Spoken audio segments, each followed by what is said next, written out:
Mr. Chairman, thank you for your patience. We're live. Thank you, Matt.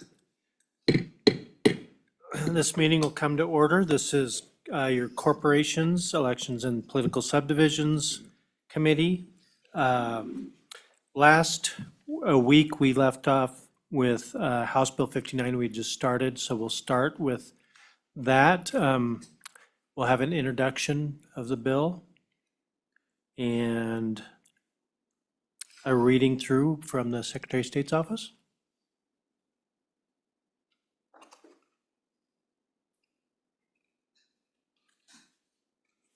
Gentlemen, welcome. If you could introduce yourselves. Thank you, Mr. Chairman. I'm Joe Rubino. I'm the Policy Director and Counsel for the Wyoming Secretary of State's Office. I'm joined by Colin Crossman. He is the Director of our Business Division within the Secretary of State's Office.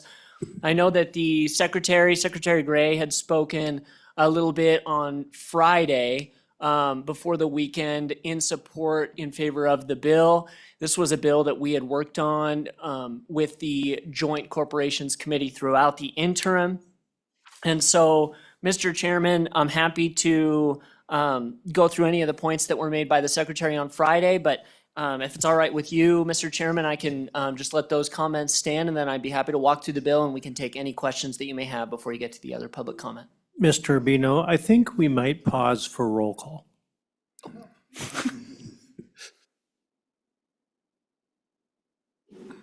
Thank you, Chairman. Representative Brown, Present. Representative Locke, Excused. Representative Heft, Representative Johnson, Here. Representative Lucas, Representative Webb, Here. Representative Weber, Excused. Representative Yin, Here. Chairman Knapp. Here. Thank you. Let's go, just for a refresher, go through just a small explanation of the bill and a walkthrough, and then if we have any questions from committee, we'll go with that since we only have two bills today. Absolutely, Mr. Chairman. Well, just by way of background for the committee, again, this was a bill that we had worked on with the Joint Corporations Committee throughout the interim as one of a suite of bills that the Corporations Committee will be seeing this session to take on business fraud in Wyoming. Our office takes business fraud very seriously, as the Secretary had mentioned on Friday. And under our administration, we've performed a number of administrative dissolutions under existing statute, really revitalizing that statute to dissolve approximately 60 or so business entities that we have identified as having false or fraudulent filings with our office as currently allowed by law. Although our office has instituted this practice under existing law for false and fraudulent documents with our office, existing statute does not currently allow our office to administratively dissolve entities that are owned or controlled by foreign adversaries, such as China, Iran, North Korea. In the spring of 2024 in particular, we encountered a situation in which entities that were controlled by North Korea were found to be operating under the laws of Wyoming. After a close consultation with the FBI and our own thorough investigation, Mr. Crossman found that they hadn't, in fact, filed fraudulent documents with our office, and so we were able to administratively dissolve those entities.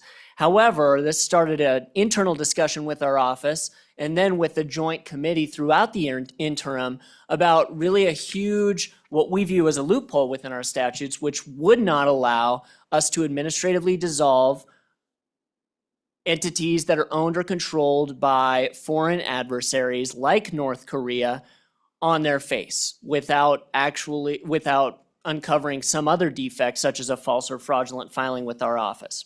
And so that brought about the discussion for this bill concept throughout the interim, and this was one that was proposed by our office. It came out of the Business Fraud Working Group through the interim. And Mr. Chairman, if it's all right with you, I'll go ahead and start on page 2, down there at the bottom, beginning on line 22, about what this bill does, and it's repeated throughout Title 17 for the different entities, the entity formation statutes that are under our purview, really identical language for us to administratively dissolve these entities. So, Mr. Chairman, the first found in statute 17-16-1420, grounds for administrative dissolution. This is the administrative dissolution authority as it currently exists. And this is specifically for-profit domestic corporations. And what I'll discuss during the walkthrough of this bill, and we were happy to take any questions on this, is when we refer to domestic corporations, these are Wyoming entities that are formed under the laws of the state of Wyoming, as opposed to foreign, which in this context can get a little bit confusing, but foreign entities must file a certificate of authority to do business, to transact business within the state of Wyoming, but they're formed under the laws of another state, under our existing statute. So not to be confused with foreign adversaries, but when I go through in sort of my wording, the domestic and foreign refers to those two things. Domestic, formed under the laws of this state; foreign, formed under the laws of another state, authorized to do business in the state of Wyoming. So 17, 16, 14, 20, this is for for-profit corporations, adds a new capital D that the Secretary of State may commence a proceeding to administratively dissolve a corporation if any of the following has occurred. It is in the public interest, and the corporation, now we get into new language, capital D, is owned or controlled by a foreign government or foreign non-government person determined to be a foreign adversary by the United States Secretary of Commerce and specified in 15 CFR 791.4A or a successor regulation, except if the ownership or control has been approved by the Committee on Foreign Investment in the United States. Moving on to page 3, this is identical language for foreign for-profit corporations revoking their certificate of authority to do business, to transact business in the state of Wyoming. Moving on to page 4, 17, 19, 14, 20. This deals with domestic nonprofit corporations, and that's identical language. 17, 19, 15, 30. Foreign nonprofit corporations. Moving on from page 5 to page 6.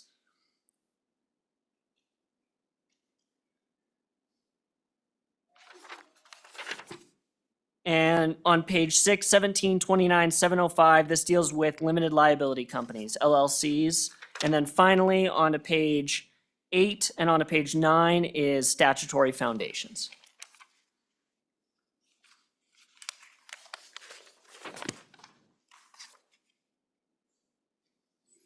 All right, thank you. Questions from the committee?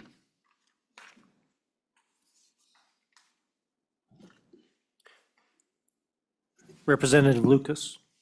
Thank you, Mr. Chairman.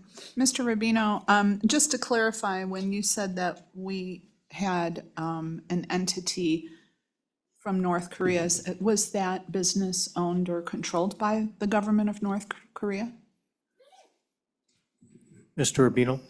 Yes, Mr. Chairman, Representative Lucas, and I'm happy to yield to Mr. Crossman on that, who took point in administratively dissolving those entities. There were 3 of them. Wow. And yes, they were found by the FBI to be not only owned and controlled by North Korea, but I think they were part of it wasn't just Wyoming that they were operating in. We were the first to really take it seriously and take action on it beyond what the FBI was doing. But there were a number of states in which they were doing business. And I believe, according to the affidavit that was somewhat redacted by the FBI, is that it was part of their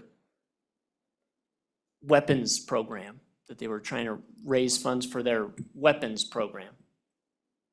Oh, thank you. Any follow-up? Any other questions? All right, thank you for your testimony. Thank you.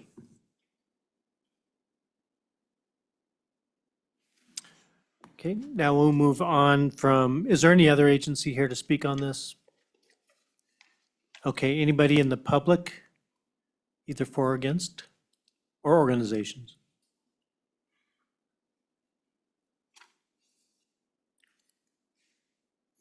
Thank you, Mr. Chairman. I'm Jody Levin here on behalf of the Trona Industry and the Wyoming Mining Association. Mr. Detai is here as well. Really, my comments are just to extend an appreciation to the Secretary of State's office and his staff for working with the Mining Association to address some concerns over what we've seen the last couple of years, which is broad terms around foreign ownership. We have a number of companies in the extractive industry that are foreign owned. When we saw this bill moving forward, we went and met with the secretary, expressed our concerns about really the intent of these bills, as we understood it, was to look at foreign adversaries of the United States. Those, of course, are not the companies that are in the extractive industry, but how broad definitions could really sweep up unintentionally some of our biggest employers and taxpayers in the state. And just again, a thank you to the secretary and his staff for working with us to address those concerns. Thank you. Any questions for Ms. Levin? Thank you, Mr. Chairman. Thank you. Any other organizations? Is there any member of the public online for this particular bill? Mr. Chairman, there is not. All right, I'm going to close public comment. And committee, what's your pleasure? Move the bill. Moved by Representative Yin, seconded by Representative Lucas.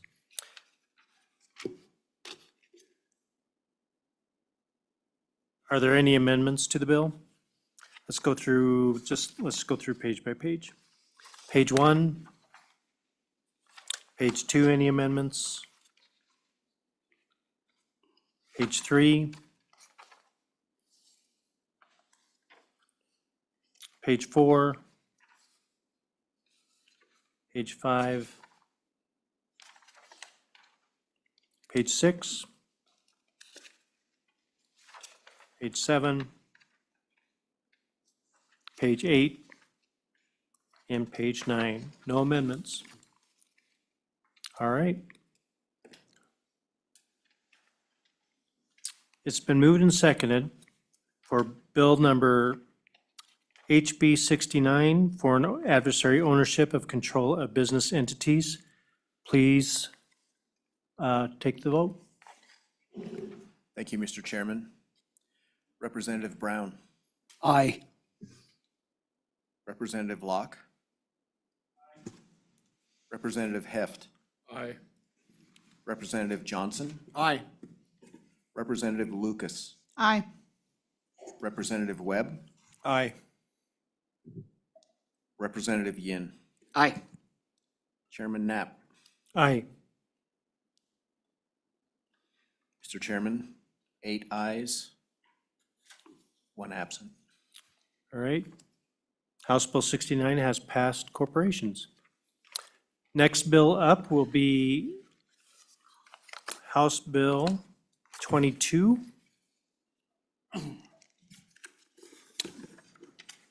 This is water and wastewater operator emergency responses. Representative Campbell.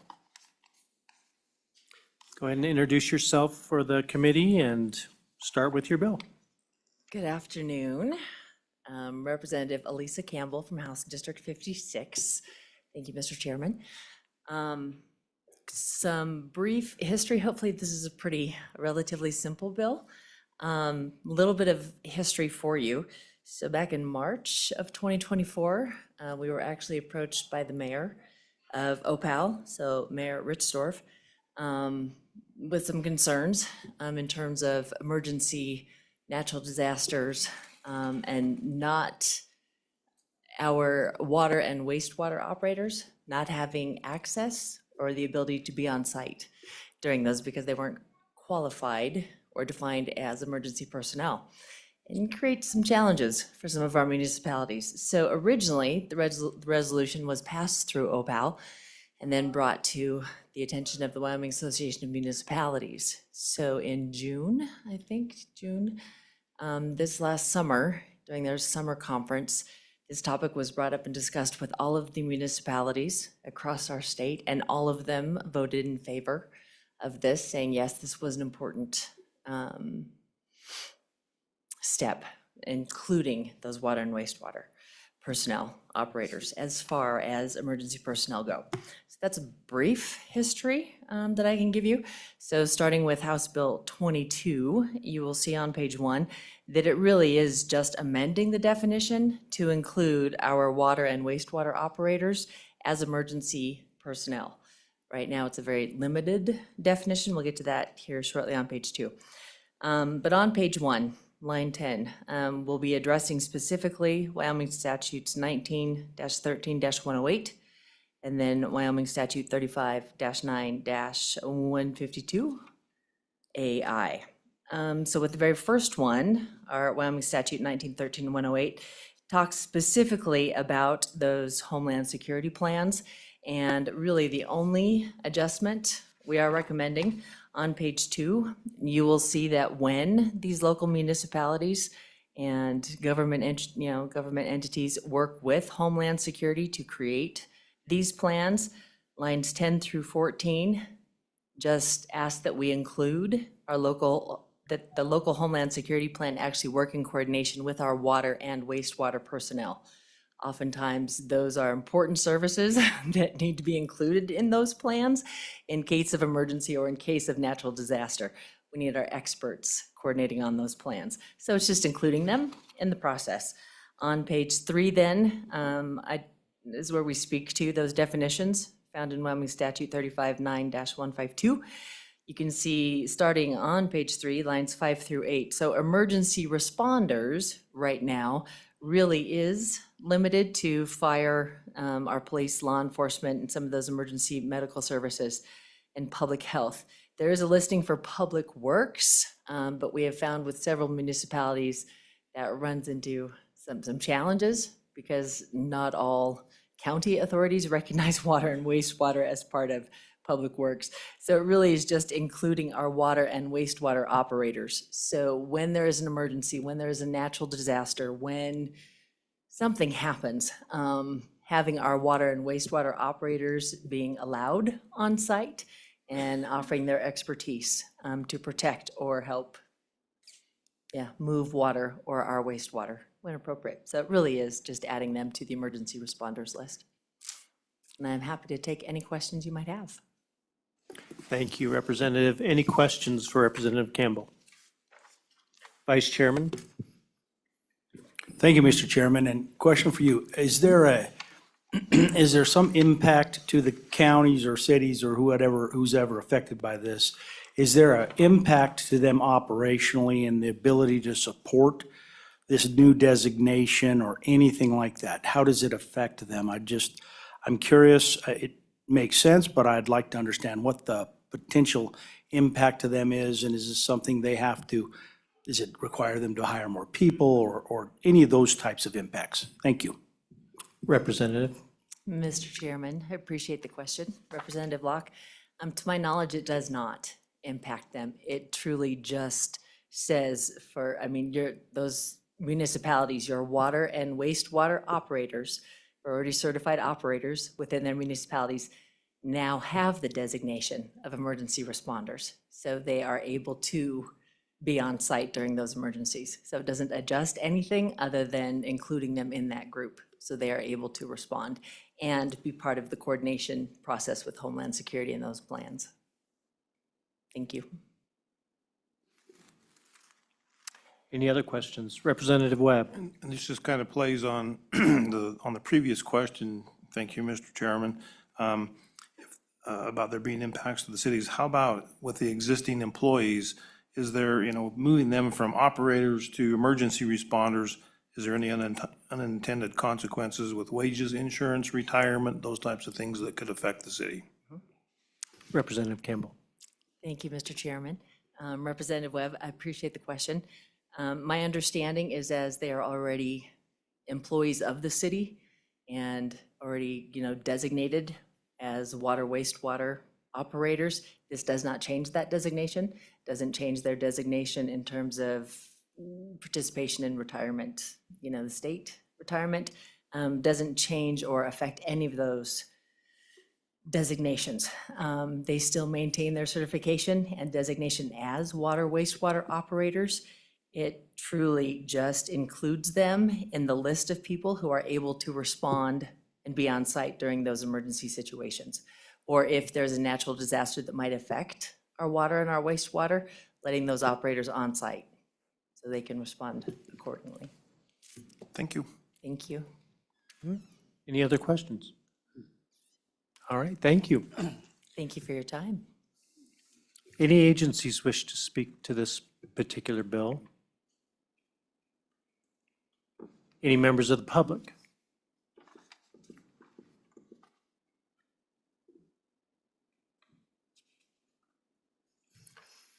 Welcome, if you could state your name for the viewers. Thank you, Mr. Chairman. My name is Bob McLaurin. I'm with the Wyoming Association of Municipalities.